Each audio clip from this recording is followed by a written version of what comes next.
What? 5, 4, 3, 2, 1. Hey, everybody. It is Friday night, September 23rd. I'm with Wayne Steiger Hello. and Jake Riley. Jake, Hello. and you are listening to WSO Weekend Update and Sharing Time. And basically, we are going to go through some of the current things that have been going on with the Nibiru phenomenon, wormwood, nemesis, whatever you're talking about, whatever you like to call the current phenomenon. So basically, tonight, what I wanted to do was start out with a couple of things. So, Jake, what I'm going to do is I'm just going to kind of put it right here, and why don't you just walk us through what you observe on these images? Well, a couple days ago, like I mentioned earlier in the video, I'd done a video on this particular subject, just looking at Mercury coming across. This is something that happens before. But today, looking at it, the way it was orbiting, I noticed it looked a little bit like as if the sun might be pulling it closer to it. I went back. First of all, what I do know is that it takes 88 days for Mercury to go around the sun. And what I did, I had to go back almost 130 days to find the last time that Mercury went across the sun. And when I found that footage, guys, Mercury was not traveling this far inwards towards our star. It was moving across the screen like I expected it to begin with, like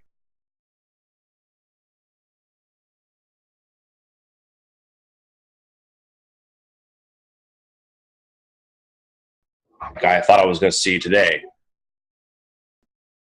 Okay, here it is. I found it. Oh, cool. I actually already put it into this video. So here is what you sent me, where it shows Mercury just shooting right underneath in May. Yep. It's going right across. Right? Yep. And then go ahead. And it's weird too. Like I said, it's a month off, almost 45 days off from when it's supposed to orbit. In actuality, it was almost 42 days late. If you go from the time from May to what we just saw today, it's right around 40 to 42 days late.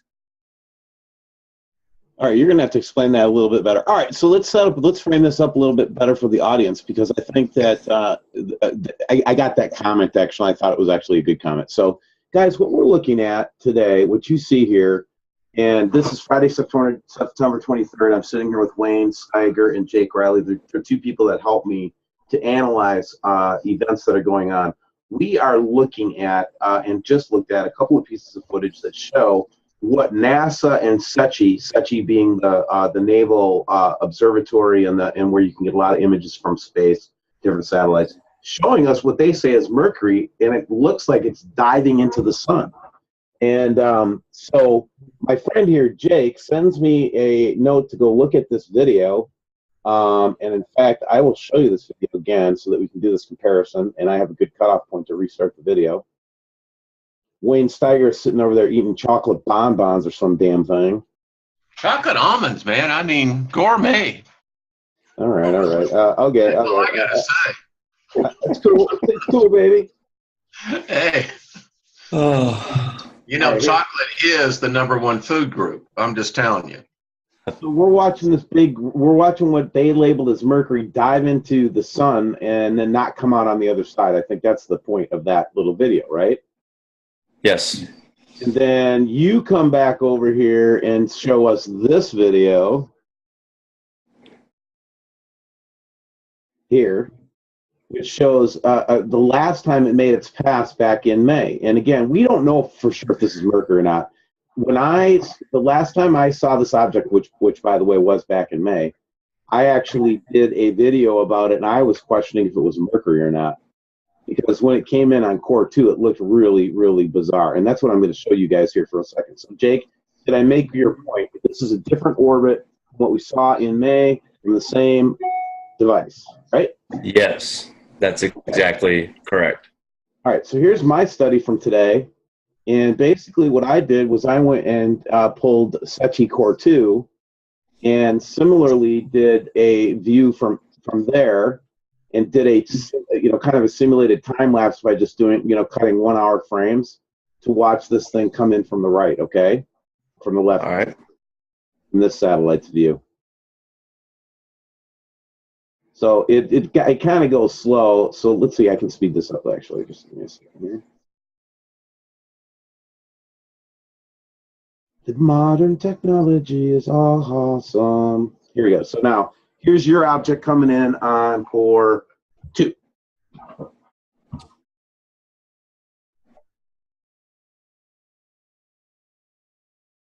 I pulled the Earth scale over because I said, wait a second, Earth is just a tiny dot compared to this bad boy.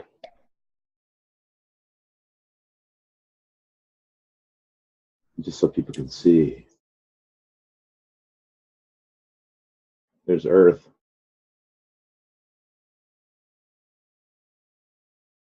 Yeah.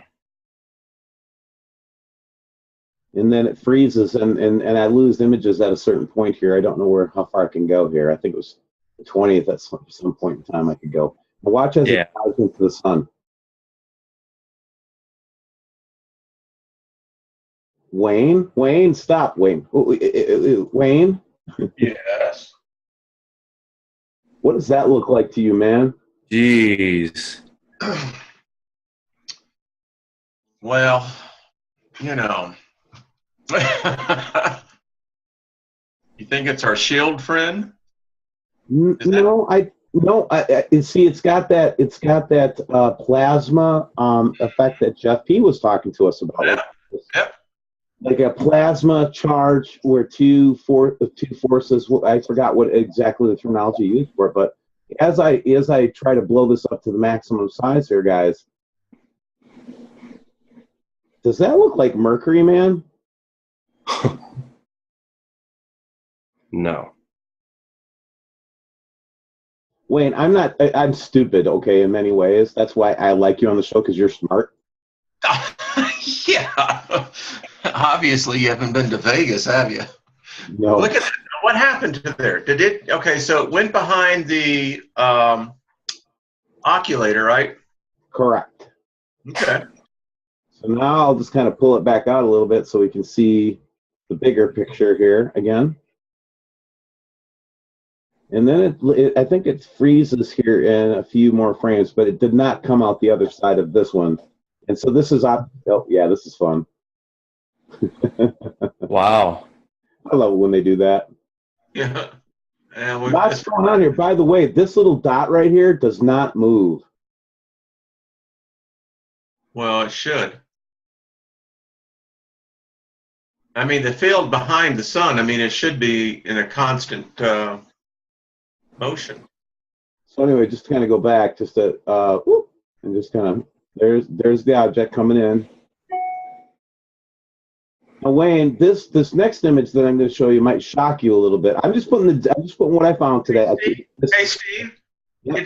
Does that look like that's actually coming up from the ecliptic plane? Or is that just an illusion of the camera? It's got to be an illusion of the camera. I don't talk about relative to the ecliptic plane anymore, because if it's not like almost straight up and down, it gets, it's hard to say, right? Yeah, that's true. It's, well, when you're in space, what is up and down? Right, exactly my point. All right, so this other image, now check this out. Now, this is interesting because, Wayne, you are going to recognize this from what you're going to show us in a minute. And this is new to you. This is from Germany. Look at that. Oops, now, I hadn't seen that, Steve. I did not see that. Nope. Wow. These are new images that I have just been working on for tonight's show. And this is one. Oh, come on now. Don't mess with me here. All right, so this is from, one of the German, cameras, okay? And look what we got up there. Now, that's odd. It moves, by the way. Wow. Okay. Seems awfully close. Yeah, well, you have a corroborating set of images from 2012 that you just showed us that you're gonna help us with, I hope, tonight. You know, I keep on telling you, gentlemen, I'm becoming more and more, favorable to the theory that this system, it may be much larger and it may be a much more constant variable in our solar system is what I'm trying to say, because it just, I don't know. Let's see what we got. Right. So again, so here's another set of images that I did. Same thing, looking at it, coming in.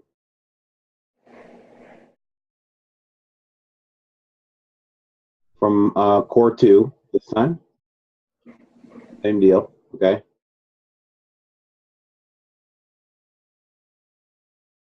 And the reason I want to show you guys this is, and kind of focus on this, is I have a feeling that, and again, I'm going to take a little bit of a chance on saying this, but the stuff that we're getting from Dave Dobbs and from the Nibiru channel, and I'll show you what I'm talking about here.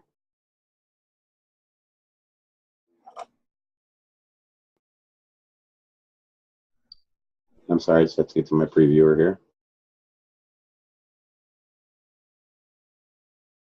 This is from, he has decided to corroborate and collaborate with us.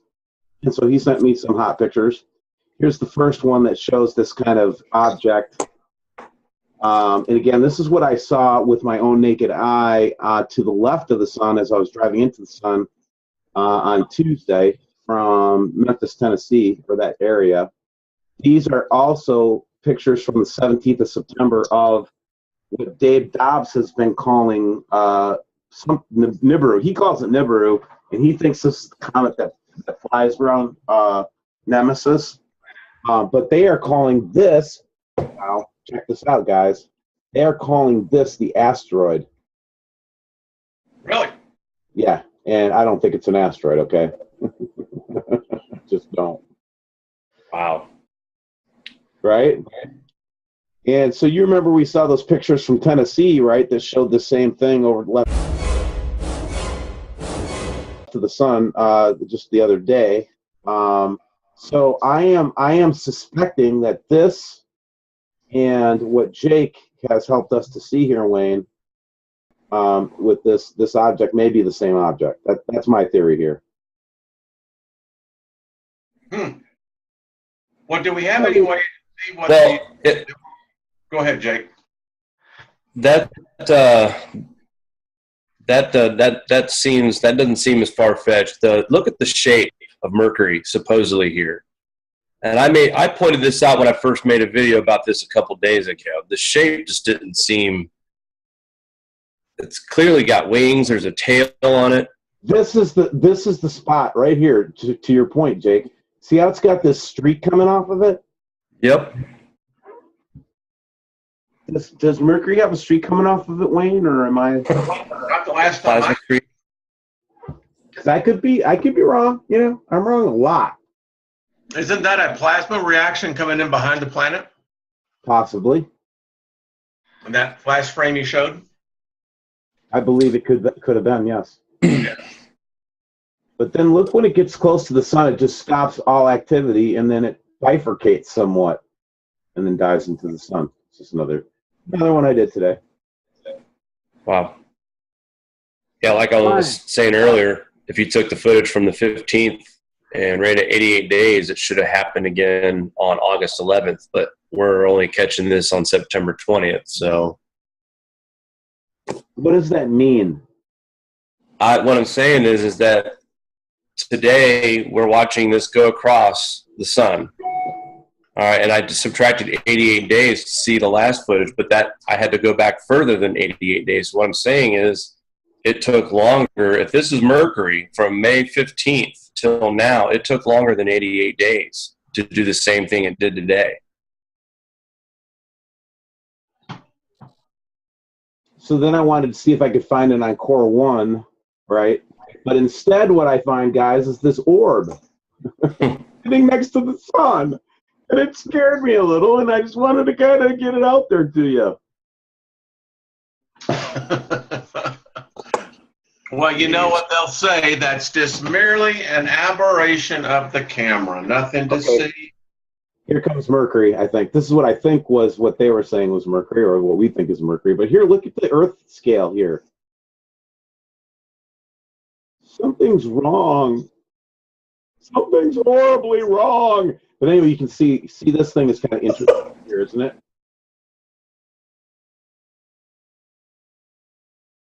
So I just took the Earth thing out of the way now so we could focus on where this ends up. So this is as close, like this is close into the sun, Jake, you know, as you know. Okay. So it looks like whatever this is might make it out of the corona. But the other thing that bothers me about these images is the big black spots on two sides and big, huge white spots on two. You know what I mean? It seems like the sun should have more uniformity when it comes to that stuff. I don't know, it's just me.